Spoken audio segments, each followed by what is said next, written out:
ओम नमो भगवते वासुदेवाय नमः. श्री अधिक मास महात्मा अध्याय 9. उपवासाचे महत्त्व. लक्ष्मी म्हणाली, जगन्नाथा, पूर्वाध्यायातील त्या सावित्रीचा पती आपल्या धनलोभ आणि कंजूसपणा सोडून पुढे सतत अन्नदानात आपले द्रव्य खर्च करू लागला. ती त्याची उपरती म्हणजे भगवंताच्या सतत नामस्मरणाचे, त्याच्या बायकोच्या व्रताचे फळच म्हणायचे. त्या भुजंगाला न कळत दूध दिले आणि मग सहस्र भोजनाचे अन्नदान केले. त्या अन्नदानाची पुण्याई श्रेष्ठ तर खरीच, पण अधिक महिन्यात जर उपोषण केले तर त्याची ही पुण्याई थोरच असते, असे तुम्ही मला सांगितले होते. तर अशा या उपवासाच्या पुण्याईबद्दलची एखादी कथा मला जरूर सांगावी. लक्ष्मीच्या त्या इच्छेप्रमाणे मग नारायणांनी तिला पुढील प्रमाणे ही कथा सांगितली. नर्मदा तीरी महिषी नगरीतील एक विधवा स्त्री राहत होती. तिचे नाव चंद्रिका असे होते. वैधव्यदशा प्राप्त झाल्यावर अधिक मासात ती स्नान, दान आणि व्रत नियम यथाशक्ती करायची. पण एका अधिक मासात तिने महिनाभर संपूर्ण कडक उपवासाचे व्रत नियम पाळले. अधिक नाजूक असलेल्या त्या चंद्रिकेच्या प्रवृत्तीवर त्या महिनाभराच्या उपवासामुळे, कडक नियमामुळे खूपच परिणाम झाला. ती इतकी कृश झाली की तिला रस्त्याने नीट चालणं सुद्धा होईना, बसली तर उठताही येईना. तरी पण ती तशीच दररोजच्या नियमाप्रमाणे भल्या पहाटेच नर्मदेवर स्नानाला जायची. अधिक महिन्यातील कृष्ण पक्षाचा शेवटचा दिवस. त्या दिवशी नित्यनियमाप्रमाणे भल्या पहाटेच नर्मदेवर चंद्रिका स्नानास गेली. स्नान कसे तरी झाले. परत घरी येताना ती वाटेतच कोलमडून पडली. तिला उठताही येईना. ती ओरडू लागली. तेवढ्यात जवळच्या झोपडीतून एक म्हातारी तिथे धावत आली. तिने चंद्रिकेला सावरून उठून नीट बसविले आणि नीट न्याहाळून पाहिले तर काय नवल. "आहो चंद्राबाई, काय हो ही दशा करून घेतलीस? वळखुबी येईना तुम्ही? मला तरी ओळखा बघा की नीट. शांत व्हा." म्हातारीचे ते कळवळ्याचे बोलणे ऐकून तीक्ष्ण स्वरात चंद्रिका म्हणाली, "कोण ग बाई तू? मी नाही ओळखलं." "आहो तुमचे धनी होते तेव्हा मी नव्हते का तुमच्या घरी कामाला? तुमची भांडीवाली मी तुरीजया नव्ह का?" म्हातारीने तो ओळख देतच चंद्रिकेचे डोळे उघडले. गहिवरून ती म्हातारीच्या गळ्यात हात घालून कण्हत म्हणाली, "आता ओळखलं बरं जया. किती ग म्हातारी झालीस तू आणि काय ही तुझी दशा, काय हा अवतार? माझं मेलीचं राहू द्या, पण आधी तुमचं सांगा. हे तुम्हाला अकाली आलेलं अवलन म्हातारपण कशापायी बरं?" तुरीजयाच्या त्या प्रश्नावर चंद्रिका म्हणाली, "बाई ग, ह्या अधिक महिन्यात मी महिनाभर कडक उपवासाचं व्रत केलं आहे. पोटात अन्नाचा कणही नाही. त्यामुळे ही दशा झाली आहे ग." "अव, मग कशाला एवढा कडक व्रत करायचं? जीव जाळून कुठं देव भेटतो होय? मरण येतं लवकरच. चला उठा बरं, माझ्या झोपडीत चला. जरासा भाकर तुकडा खा, पाणी प्या, उपवास सोडा, म्हणजे हुशारी येईल. ऐका माझं." जयाच्या त्या बोलण्यावर चंद्रिका उठून म्हणाली, "नाही जयाबाई, मी व्रताचा भंग करणार नाही. काय वाटेल ते होऊ दे. मी काही खाल्लं तर माझे उपवास व्रताचे पुण्य लयाला जाईल.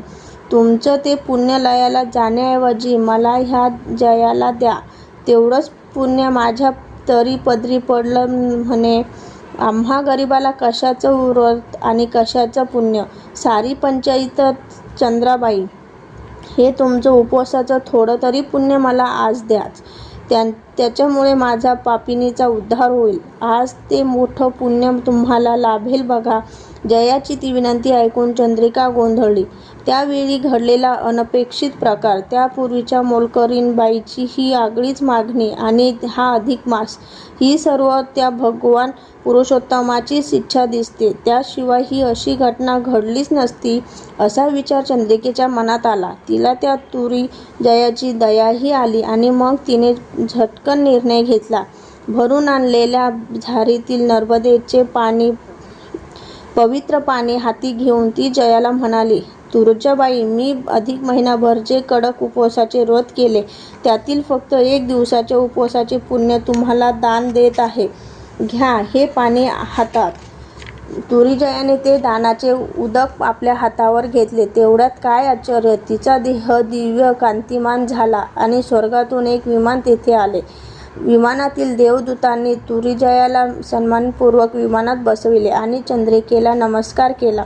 वरवर जाताना विमानातून तुरीजयाने हात जोडून चंद्रिकेला नमस्कार केला आणि ती आनंदाने ओरडली, ओळख नाही द्या चंद्राबाई, लई उपकार झाले. येते ती अनघटित चमत्कार पाहून चंद्रिका आश्चर्याने थक्क झाली. अधिक महिन्यातील एका दिवसाच्या उपवासाची एवढी पुण्याई, तर मग संपूर्ण महिनाभर कडक उपवासाचे केवढे फळ.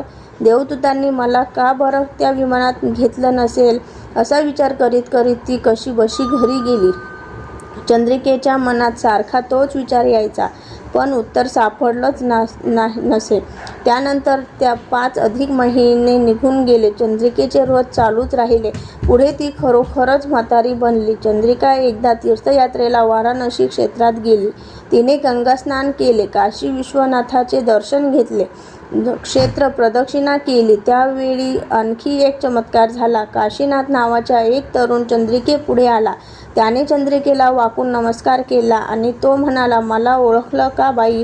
चंद्रिका भांबावली, म्हणाली, नाही बाळ, कोण तू? मग तो काशीनाथ म्हणाला, चंद्राबाई, मी आज जरी हा असा पुरुष दिसतो आहे, तरी माझा हा दुसरा जन्म आहे बरं का.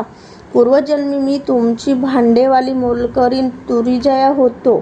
त्या अधिक मासात तुम्ही नदीवरून आंघोळ करून आला होता. वाटेत कोलमडून पडला होता. मी तुम्हाला उठवलं. मग तुम्ही मला तुमच्या उपवासाचं 1 दिवसाचं पुण्य दान दिलं होतं. त्या पुण्याईमुळे मला विमान आलं. मी स्वर्गात गेलो होतो. नंतर काही दिवस मी स्वर्गसुख भोगलं. लगेच देवानं मला हा दुसरा जन्म दिला या काशी क्षेत्रात. आता मी काशीनाथ झालो. यात्रेकरूंना रस्ता दाखवायचं काम मी करीत असतो. तुमचे उपकार म्हणून हा जन्म मला मिळाला. आज तुमचं तापसीचं थोर दर्शन घडलं आणि यांनी तुम्हाला इथं पाहताच मला माझ्या पूर्वजन्माचं सगळं ध्यान झालं.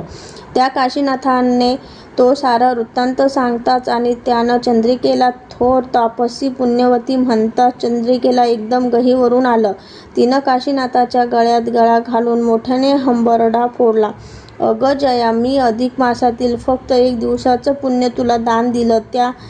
तेवढ्या पुण्याईनं तुझा असा उद्धार झाला. पण माझं काय गं? तो देव मला अजून कसा पाहत नाही रे काशीनाथा? मग येथेच काशीनाथाने महादेवाच्या पिंडीची मोठ्या थाटाने स्थापना केली. मंदिर बांधलं. मरेपर्यंत तो त्या चंद्रेश्वराचे दर्शन दररोज नित्यनियमाने घेत राहिला. विष्णू म्हणाले, लक्ष्मी, अजूनही काशी क्षेत्रात त्या थोर तापसीच्या नामस्मरणाने असलेल्या चंद्रेश्वर लिंगाचं दर्शन हजारो लोक घेत असतात. आता पुढे 10व्या अध्यायात मौन भोजनाचे महत्त्व आणि एक कथा सांगणार आहे. ते तू चित्त देऊन ऐक.